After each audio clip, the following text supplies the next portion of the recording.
G'day, Spark Millie here, and welcome back to our Alfa Romeo Motorsport Manager F1 2021 Manager Mod mini-series.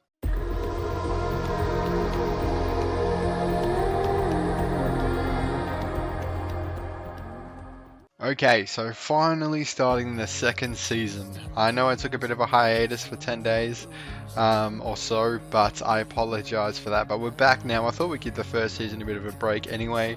When you give a series a couple breaks halfway through, the views tend to go up. So welcome back.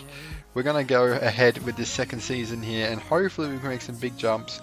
Also, a side note, I want to start streaming soon, so if you're keen to join some live streams, hit that subscribe button if you haven't already, and also consider liking the video way down there as well. Comment any thoughts, feedback, suggestions down in the comment section below, and let's get into it. Alright, so time to get into next season's car. We're just going to go with all the best stuff because we've got all the money in the world. We can go with Shell or Mobil, but seeing as Shell is one of our sponsors, we should probably go with Shell. Ferrari material supply, didn't have much of a choice there. We go with Pirelli, and this is the new stuff. Okay, so this one is a small energy store with an incredibly fast charge time. It also has good life when using power mode. Battery OS is a large energy store which works best as an all-rounder, is average charging and discharge in all situations. And okay, I think we're just going to go with the average one for now. Bit of an all-rounder, and then we can maybe change it come next season. We'll play around with it. Okay, in terms of our rear package, we're going to put it a little bit this way so we get more improvability, just because we're still in sort of the rebuilding phase of this team, and more improvability, you can't argue with it at all. So you know what, let's just make that a full star. Tire heating, I can deal with that come the season. It doesn't really matter, I don't think, too much. I believe that's full go there, and we still got a little bit on that 4-star, but let's go ahead and go with that. Okay, so new season means a new grid of drivers. Well, similar drivers, different teams. Of course, you know, our boys will start keeping them on. Schwartzman, Leclerc did decently last year. Hopefully they can improve with a better car this year. On to Alpine, we got Alexander Albon and Esteban Ocon. To be honest, it's getting a little bit dodgy, this save. It's glitching out in the standings for previous seasons and stuff like that. So we are 4 seasons deep now. Of course, this is a continuation of the McLaren save, so we might have to hurry up and win a championship before the save completely breaks. But yeah, they got Alexander Albon, Ocon. On to Aston Martin, they got Theo and Lance Stroll, of course. Lance Stroll is not going anywhere anytime soon while that man's the chairman. And Vettel's been demoted down to the reserve driver at 36 years old. Ferrari, Mick Schumacher gets the call up. He replaces Sainz, who's dropped down to the reserve driver. And Charles Leclerc, of course, their prodigy, is also driving. Haas, who are in Formula 1 now, we've got Hulkenberg and Lundgaard. And I think Eric Bamber. Yeah, so I think that's his name. But yeah, I mean, see how he goes. Old Nico in the top seat on Formula 1 again, no longer a reserve driver. In McLaren, of course, are staying with the world champion Oscar Piastri and Lando Norris. And they've got this Van der Zandt guy in reserve. Mercedes, we've got George Russell and Lewis Hamilton, an untouched top 2. They got a 52-year-old as reserve driver. Again, I don't really pay too much attention to the reserve drivers anymore because the sale is breaking enough as it is with these driver switches. And then Prema have got Fittipaldi and Collett, so a young lineup. Ilot's dropped to the reserves. I believe he was first team, top 2 drivers last season. But yeah, 2 Brazilian drivers for Prema. And Red Bull have got, of course, Daniel Ricciardo, who returned last season, and Max Verstappen. De Vries, the reserve driver. Not a bad lineup there on the stars, you can see there. And finally, Williams will round off the grid with Pierre Gasly and Pascal Wehrlein and their top drivers, and then Rosenqvist. Yeah, that's the last Swedish name I pronounced, but not a bad lineup there for Williams. Hopefully they can, for their sake, steal some points. They actually got a decent car. Oh no, is that our car? See what I mean? The save is a bit broken in parts, but anyway. And then AlphaTauri, who are in Formula 2, have kept... Did they have Liam Lawson last season? I believe so. And Yuki Tsunoda. So, bold of Liam to stay, to be honest. Maybe, you know, he feels he wants to stay in the Red Bull program. I mean, Ricciardo's getting up there, so maybe he can take his seat. But I respect the loyalty. Where's Red Bull? There it is, 9th. That's why I went right to the start. He's getting 34th, so, you know, he could smell that Red Bull seat already, so sticking with the team. Alright, so we've just finished a HQ upgrade. We've now maxed out the HQ in upgrades. All we could build is the theme park. We got 276 million. We may as well do it, set them up for the long run, make some money in each race, and see almost $1 million a race, not bad at all.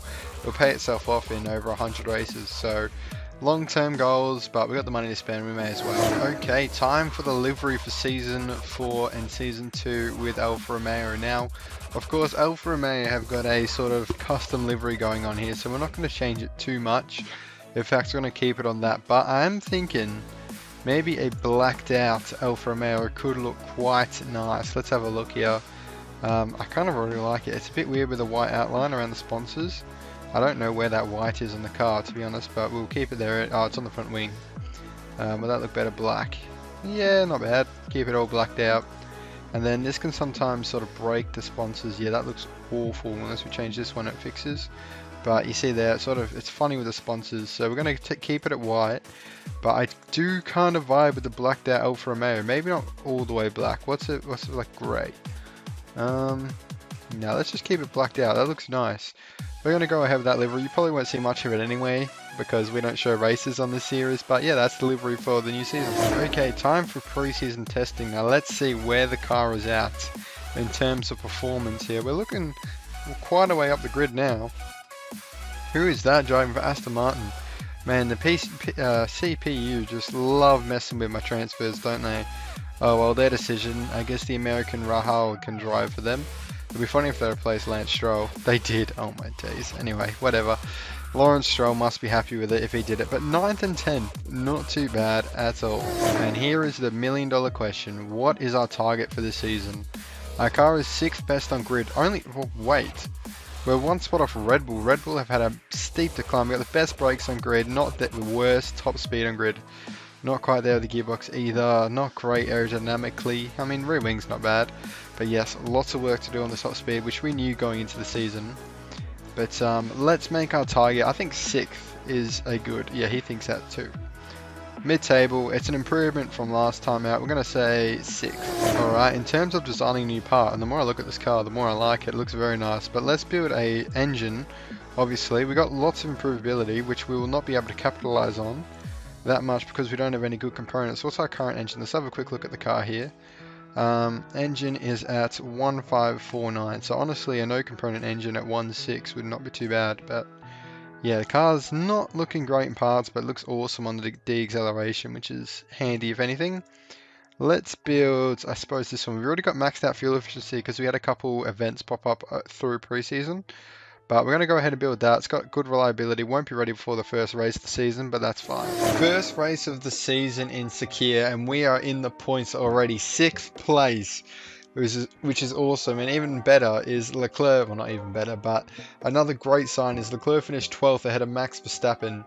We both went, I mean, he stopped twice actually. That's probably why. We could have gone to the end on one tyre set, but we don't know stop on this series.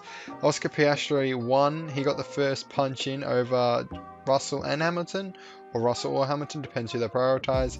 Daniel Ricciardo second, but yeah, Piastri finished the race in a mechanically damaged car. He had that little symbol on his sort of avatar. I don't know what you call it. But yeah, quite an interesting first race. I'm happy if that's a sign of things to come. Despite our low top speed, we somehow pull off a 6th place. Alright, so I want to try and keep these videos to 10 minutes or below, just to make them a bit more bite-sized. The long videos don't always do as well.